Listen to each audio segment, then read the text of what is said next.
Hello, everyone. Welcome to Everyday English Idioms, the podcast where we make learning fun and simple. I'm Echo, your host, and I'm here with my co-host Nova.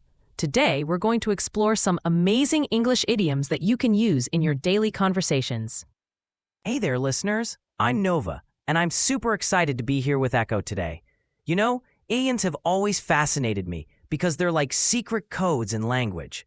The words say one thing, but they mean something completely different. That's exactly right, Nova. Idioms are phrases where the meaning isn't what you'd expect from the individual words. They make English colorful and interesting, but they can also be confusing for learners. That's why we're here to help break them down. So true. Like when someone says it's raining cats and dogs, nobody expects to see actual cats and dogs falling from the sky, right?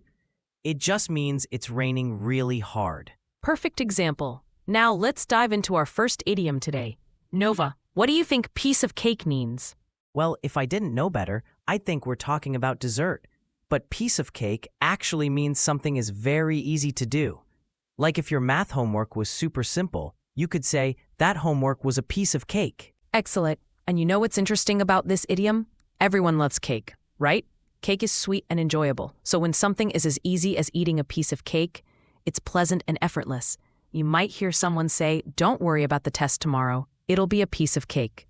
That makes so much sense. Now here's another food-related idiom that always makes me chuckle. Spill the beans.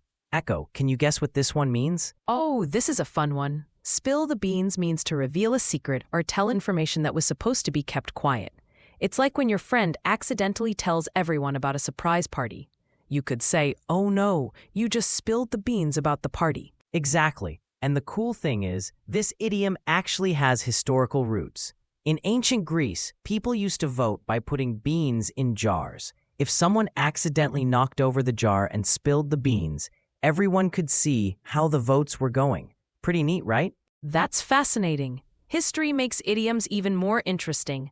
Now, let's talk about an idiom that students everywhere know well. Hit the books. Nova, what do you think this means? Well, I hope it doesn't mean literally hitting books, because that would be mean to the books. Hit the books actually means to study hard. When exam time comes around, students need to hit the books to prepare well. Perfect. And you can use this in so many situations.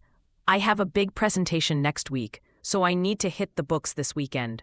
Or, she's been hitting the books all semester, so I'm sure she'll do great on the final exam. Speaking of exams and presentations, here's an idiom that might sound scary, but is actually meant to be encouraging. Break a leg. Echo, want to explain this one? Oh, yes. Break a leg is what we say to wish someone good luck, especially before a performance or important event. It comes from theater tradition. Instead of saying good luck, which some actors think is bad luck, they say break a leg. That's so interesting. So if your friend has a piano recital, you'd say break a leg instead of good luck. It sounds weird, but it's actually a really nice thing to say. The theater world has some unique traditions. Absolutely. Now, here's an idiom about feelings. Cold feet. This doesn't mean your feet are actually cold. Nova, can you explain what it really means? Sure, cold feet means feeling nervous or scared about doing something, especially at the last minute. Like if someone is supposed to give a speech, but suddenly feels too nervous, you could say they're getting cold feet. Great explanation.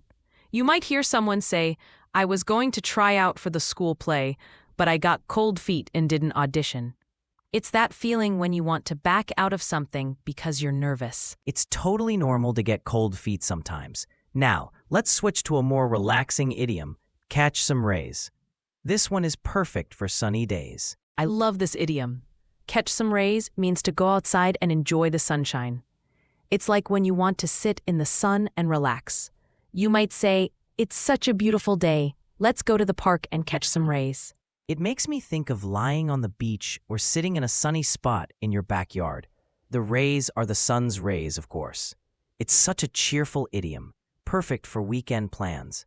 Definitely. And after a long day of catching some rays, you might want to use our next idiom, hit the sack. Nova, what do you think this means? Hit the sack means to go to bed or go to sleep. The word sack is an old-fashioned word for a bed or mattress. So when you're tired and ready for bed, you can say, "I'm exhausted. I'm going to hit the sack." Perfect. It's such a casual, friendly way to say you're going to sleep. You might tell your friends, "It's getting late. I think I'll hit the sack soon." Much more interesting than just saying, "I'm going to bed." Now here's an idiom that's all about self-control. Bite your tongue. And no, it doesn't mean to actually bite your tongue, which would hurt. Right. Bite your tongue means to stop yourself from saying something, usually because it might be rude, hurtful, or inappropriate. It's about keeping your thoughts to yourself when speaking up might cause problems. Like if your little brother is being annoying, but you know getting into an argument will just make things worse. You might bite your tongue and stay quiet. It takes self-control. Exactly. You might hear someone say, "I wanted to tell my boss what I really thought about his idea, but I bit my tongue." It's about choosing when to speak and when to stay silent. That's such an important skill in life. Now, we have one more idiom to discuss, and this one is a bit more serious. Kick the bucket. Echo, can you explain this one carefully? Yes, this is an important one to understand. Kick the bucket is an old-fashioned, informal way to say that someone has died. It's not rude or mean, but it's a gentler way to talk about death. You might hear someone say, "My great-grandfather kicked the bucket last year." It's interesting how language gives us different ways to talk about difficult topics. This idiom is quite old and probably comes from farming or construction work from long ago. It's informal, so you'd use it with friends or family, not in very serious situations. That's a great point, Nova. Context is so important with idioms. Some are perfect for casual conversations, while others might not be appropriate in formal settings. That's part of learning any language, knowing when and where to use different expressions. Absolutely. So let's do a quick review of all the idioms we've covered today. We learned that piece of cake means something is very easy. Spill the beans means to reveal a secret or tell information that was supposed to be kept quiet. Hit the books means to study hard, especially when preparing for tests or exams. Break a leg is a way to wish someone good luck, especially before a performance. Cold feet describes feeling nervous or scared about doing something, particularly at the last minute. Catch some rays means to go outside and enjoy the sunshine. Hit the sack is a casual way to say you're going to bed or going to sleep. Bite your tongue means to stop yourself from saying something that might be inappropriate or cause problems. And kick the bucket is an informal, old-fashioned way to say someone has died. That's 9 fantastic idioms that you can start using in your conversations. Remember, idioms are like spices in cooking. They add flavor and make your English more colorful and natural. The key thing to remember is that you can't translate idioms word by word. You have to learn what each complete phrase means. It's like learning a new vocabulary word, except it's a whole phrase instead of just one word. Great advice. And don't worry if it takes time to remember all of these. The best way to learn idioms is to hear them used in context and practice using them yourself. Start with 1 or 2 that you really like, and gradually add more to your vocabulary. You know what? I challenge our listeners to try using at least 3 of these idioms this week.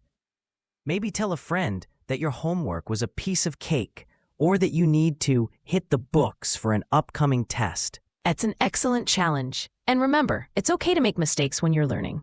That's how we all improve. If you use an idiom incorrectly, don't get cold feet about trying again. I see what you did there, Echo. You used cold feet perfectly in context. That's exactly how idioms should be used, naturally, as part of regular conversation. Thanks for noticing. That's the goal, to make these expressions feel natural and comfortable. The more you hear them and use them, the more automatic they become. Before we wrap up, let's talk about where you might encounter these idioms. You'll hear them in movies, TV shows, songs, and everyday conversations. They're everywhere once you start noticing them. That's so true. And different English-speaking countries might have slightly different idioms, but the ones we've covered today are understood pretty much everywhere English is spoken. They're universal favorites. It's also worth mentioning that idioms can be tricky for translation apps and computers. They often translate the individual words instead of understanding the phrase as a whole, so it's really important to learn them properly for reliable sources. Excellent point. That's another reason why podcasts like this one are so valuable. We can explain not just what idioms mean, but how to use them appropriately in real situations. And speaking of real situations, these idioms will help you sound more natural and fluent in English. Native speakers use idioms all the time, often without even thinking about it. When you start using them too, you'll fit right into conversations. That's the ultimate goal, isn't it? To communicate naturally and confidently. Idioms are just one piece of that puzzle, but they're an important piece. They show that you really understand the culture behind the language. Absolutely. Language and culture go hand in hand. When you learn idioms, you're not just learning words. You're learning how people think and express themselves in that culture. Well said, Nova. I think we've given our listeners a lot to think about and practice. Remember, learning idioms should be fun, not stressful. Take your time, be patient with yourself, and enjoy the process. And don't forget to listen to how native speakers use these idioms in context. Pay attention to their tone, the situation, and who they're talking to. That will help you understand when and how to use them appropriately. Perfect advice. Before we say goodbye, let's remind our listeners that practice makes perfect. The more you use these idioms, the more natural they'll become. Don't be afraid to experiment with them in your conversations. And remember, everyone makes mistakes when learning something new.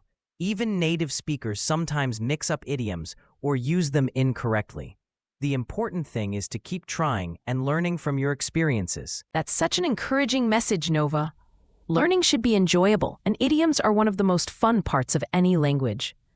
They're creative, colorful, and full of personality.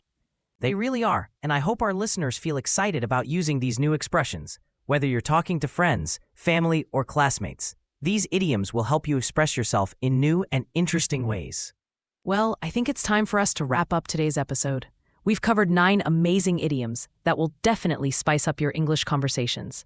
From piece of cake to kick the bucket, each one has its own personality and purpose. It's been such a pleasure sharing these idioms with everyone today. I hope our listeners feel confident about trying them out. Remember, the best way to learn is by doing, so don't be shy about using your new vocabulary. Thank you so much for joining us today on Everyday English Idioms. If you enjoyed this episode, please share it with your friends, classmates, or anyone else who's learning English.